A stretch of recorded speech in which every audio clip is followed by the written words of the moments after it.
Good evening, everyone, and thanks for tuning in tonight. Our emergency response management team has been working nonstop today, responding to ongoing rain and flooding throughout the state. As we continue the recovery from this summer's flooding, I know this is the last thing Vermonters want to see right now, and especially during the holiday season. So let me say, although there will be damage to infrastructure, homes, and businesses, we do not expect this to be the same scale as July. That being said, some of the places that were impacted in July are currently experiencing flooding once again. So for them, this is July, and it's a real gut punch. So no doubt, there will be significant challenges for some, which we're responding to, and will respond in the future as well. Right now, that means the State Emergency Operations Center is activated, swiftwater teams have been staged, and Agency of Transportation crews are responding to flooded roadways and mudslides. And unfortunately, it's still raining, and coupled with snow melt due to the elevated temperatures, rivers are still rising, and we expect them to crest within the next 12 hours or so.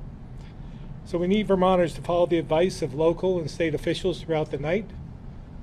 First, if a road is flooded, don't assume there's a road underneath. So if you encounter one, turn around. Also, sign up for VT alerts to stay up to date on road closures and other notifications. Go to vem.vermont.gov/Vermont alert. If you're in immediate danger or see someone who is, call 911. I want to reiterate to all Vermonters, because I know many are still dealing with this summer's flooding. Although this won't be as wide, for many it won't feel different and will require response and even more recovery. I want to assure you we will be working around the clock with our local and federal partners to make sure our neighbors are safe, and I hope you will be doing the same. In a minute, we'll hear updates on our ongoing emergency response from Public Safety Commissioner Jen Morrison, on road conditions from Transportation Secretary Joe Flynn, and on the status of dams from Secretary Julie Moore. Also joining us for questions is Emergency Management Director Eric Foran, our Urban Search and Rescue Team Leader Mike Cannon, as well as my cabinet who are on the line. With that, I'll turn it over to Commissioner Morrison. Thank you, Governor. Good evening, and thank you for being here. I'd like to start my remarks by acknowledging that for many people, this weather event is likely to cause anxiety, fear, and some flashbacks to July's devastating floods. I will admit to feeling a bit of these emotions myself. I want to say that what we are experiencing today is dangerous, and there will be damages. We just won't know the scope of them until daylight. As the governor said, We are hopeful, and there are indications that this weather event will not be as severe as July's floods. We're going to do our best to provide you with timely and accurate information about the conditions around the state. This morning, the Department of Public Safety activated the State Emergency Operations Center. Vermont Emergency Management is working closely with our partners at the Agency of Transportation, the National Weather Service, the Urban Search and Rescue Team, local officials, the Agency of Human Services, the Agency of Natural Resources, the Agency of Education, and many other vital partners. Tonight, our top priority will be keeping people safe and evacuating or rescuing those who are in danger. Stay out of floodwaters. The water is too cold, it's filled with pollutants that are unhealthy, and the currents are unpredictable. We have staged swiftwater rescue assets throughout the state. The National Guard is providing high water vehicles to assist with rescues as needed. So far, 3 people have been rescued from a home in Jamaica, and 1 person was rescued from a vehicle swept away by floodwaters in Waterbury. There is another rescue operation underway as we speak. Additionally, some communities have proactively evacuated occupants of vulnerable properties. We encourage Vermonters to heed the advice of local officials or emergency responders and seek higher ground if you are advised to do so. We expect that the high waters will recede by daylight in most areas. Because the peak of this event will happen after dark tonight, I urge everyone to exercise extreme caution tonight. Stay off the roads if you can. Do not drive around barriers or road closure signs. Do not drive into standing water. You know the saying, turn around, don't drown. Please use common sense and err on the side of caution. Clear communication will be key in keeping people safe. If you are in danger or see someone who is, call 911.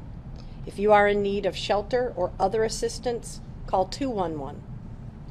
I would like to remind local officials that all concerns should be communicated to the State Emergency Operations Center through your local emergency management director. Please stay organized at the local level so that we can accurately track the situation in each community. The state is here to assist when local resources are exhausted. Please communicate early and often if you perceive you need assistance from the state. Related to power outages, we had a spike this morning with nearly 10,000 outages across the state. As of 4 p.m., there were just over 1,100 power outages reported. We are working with the City of Barre, the Agency of Human Services, and the American Red Cross to open a shelter in Barre at the auditorium as of 5 p.m. tonight. We are also exploring the need to open shelters in other parts of the state. Thank you. I will turn things over to Secretary Julie Moore from the Agency of Natural Resources. Good evening. I wanted to provide a few updates regarding the current status of our flood control facilities on the Winooski River. At Waterbury at about 8:30 this morning, the floodgates at Waterbury Dam were closed in anticipation of the high water levels in the Winooski River we're seeing currently. As of 4 p.m., water levels in the reservoir were about 7.5 feet above normal, but this is 14 feet below action levels. High peak inflows continue to be observed into the Waterbury Reservoir, and the current peak has exceeded that which was observed during the July 23 event. Current National Weather Service predictions of peak water level in Waterbury are similar to what we saw during the July event, which would again make this about the 4th largest event captured by that reservoir in history. At Wrightsville, again as of 4 p.m., water levels were about 12 feet above normal and rising, but still 39 feet below the spillway.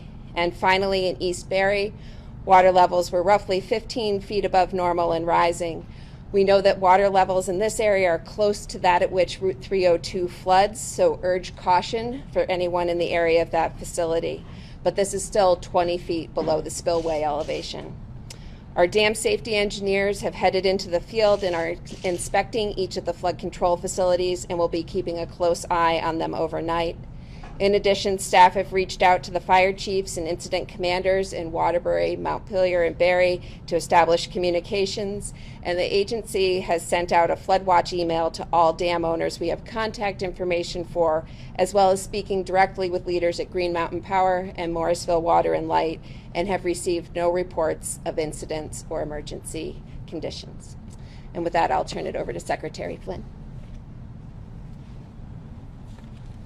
Thank you, and good evening.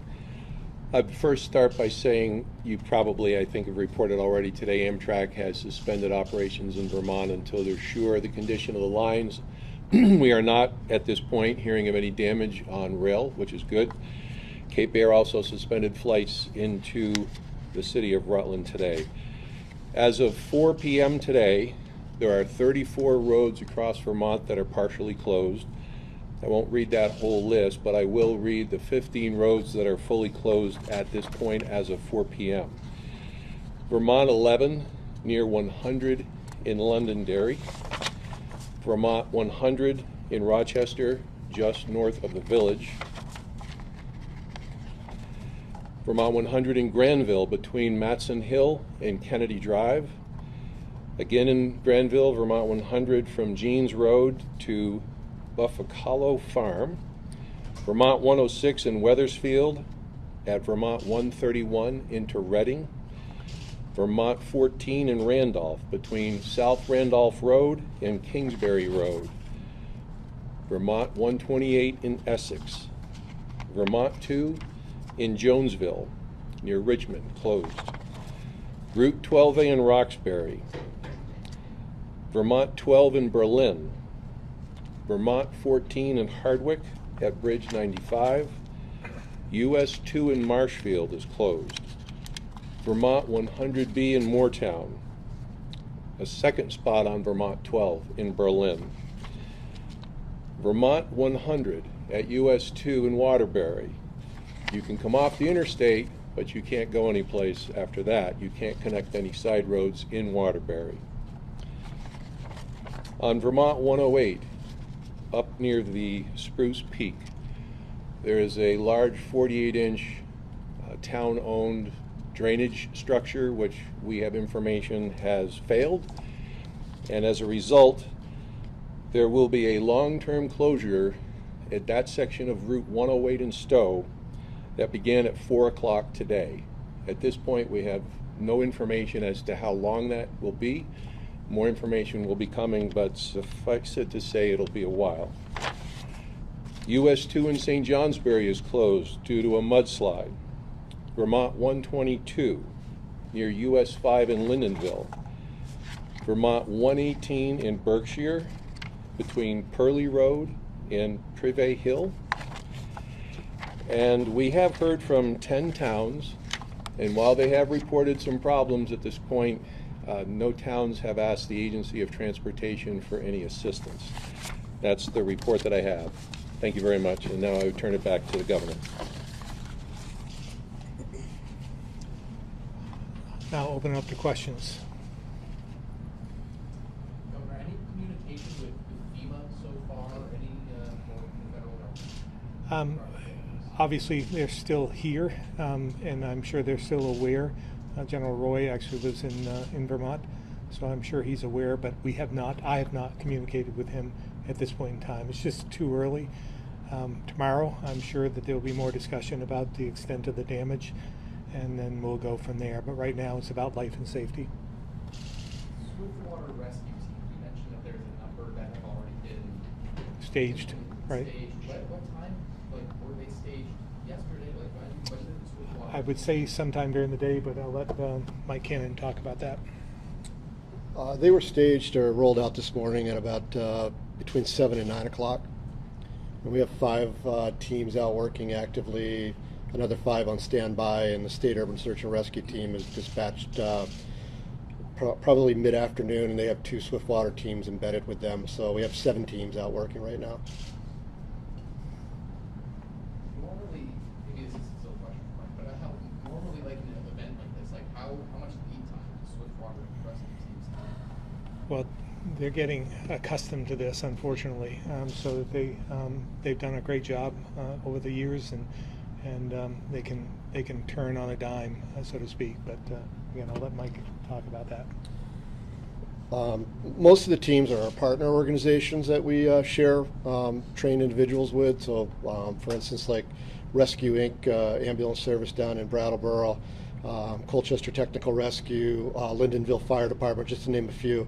So those teams are actually pretty quick to get out the door. So those are usually our first go-to agencies, as we did today. And then the Urban Search and Rescue team is a much bigger team. It's 90 people. It's a larger machine. Just takes a little bit longer for that to get out the door. So that did not get activated until about 10 or 11 this morning, and they were out the door at about 3 o'clock this afternoon.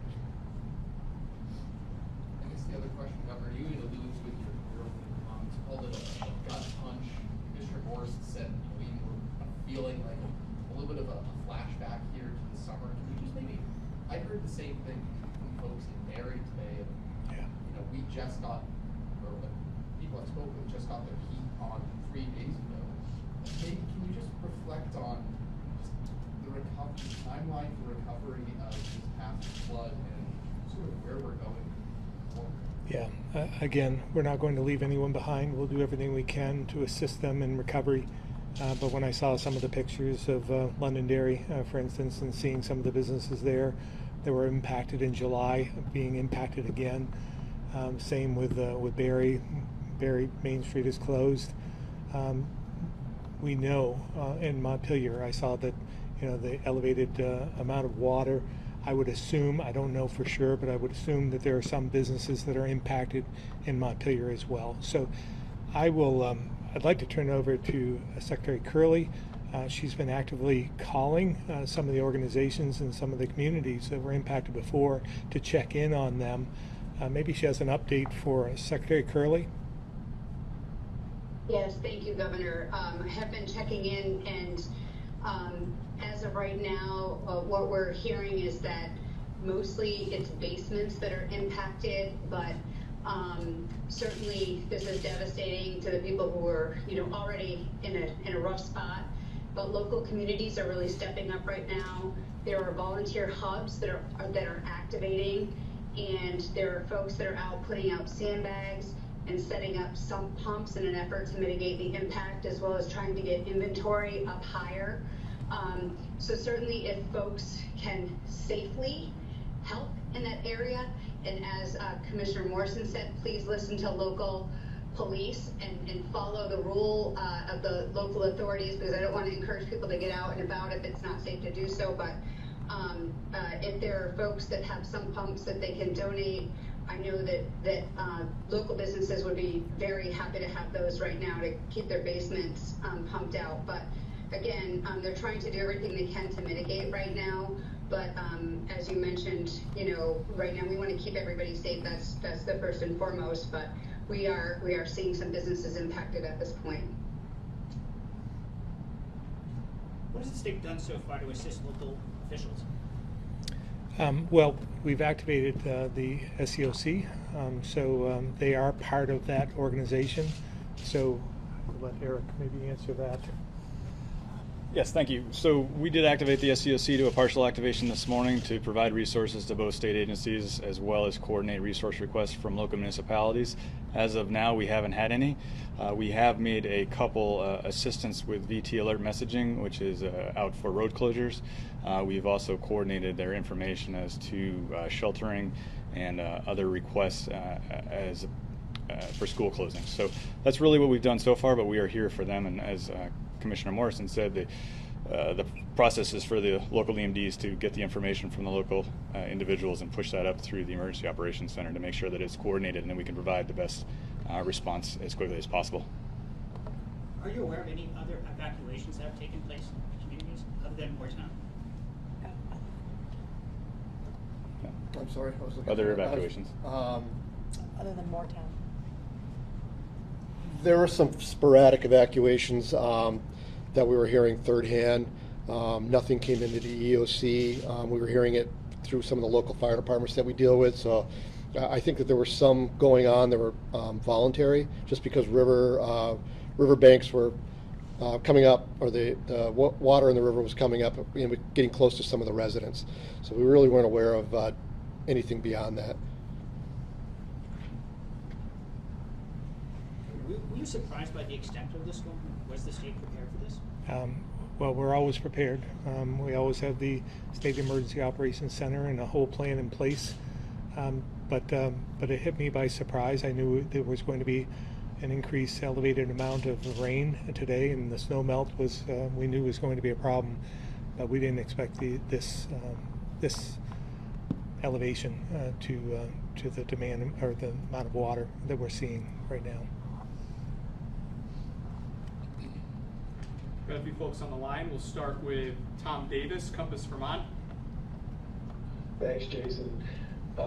Governor, a lot of the weather reports and weather statements that came out during the day talked about a lot of the impact being mainly in central Vermont. Can we hear a little bit about how the rest of the state is there?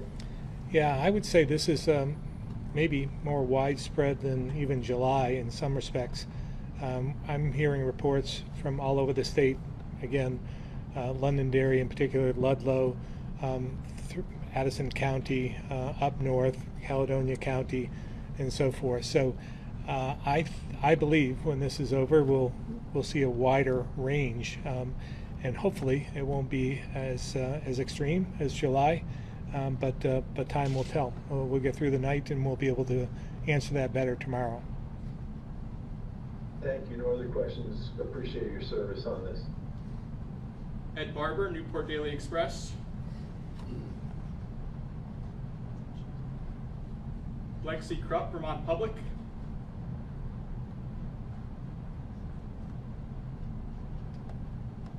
Back to the room.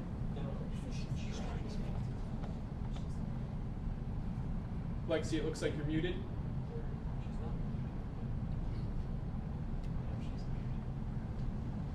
We'll try back in a couple minutes, Lexi, but we'll go back to the room.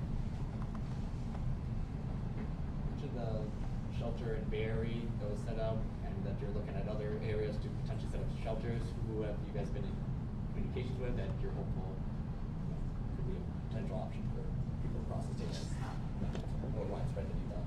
So we've opened Barry, and I believe the census is currently about 20. Some of those individuals came out of Northfield, but it is open to the public for those that need to go there. Otherwise, the requests are coming from locals, municipalities, and they're going to try to stand up shelters locally for their short term. And then if they go beyond capacity or they need extra resources, they'll reach out to us. But as of now, we have the one regional shelter in Barry. Can you talk about the rollback on the temporary housing for FEMA? There's an update on that today. We'll be getting into that on probably tomorrow or Wednesday. If we could do that, then I would appreciate it. We have information on that, but I want to make sure that we have it all right. When do you expect the flooding to peak today? Tonight? We expect during the night, within the next 12 hours, maybe soon after midnight. But again, Mother Nature plays a role in this as well. It's got to stop raining first. So, but that's our expectation. Do you expect major flooding in Barry, Montpelier, and Waterbury? Well, it's flooding now, so I would expect that would continue again over the next few hours before it starts receding. Try going back to Lexi one more time.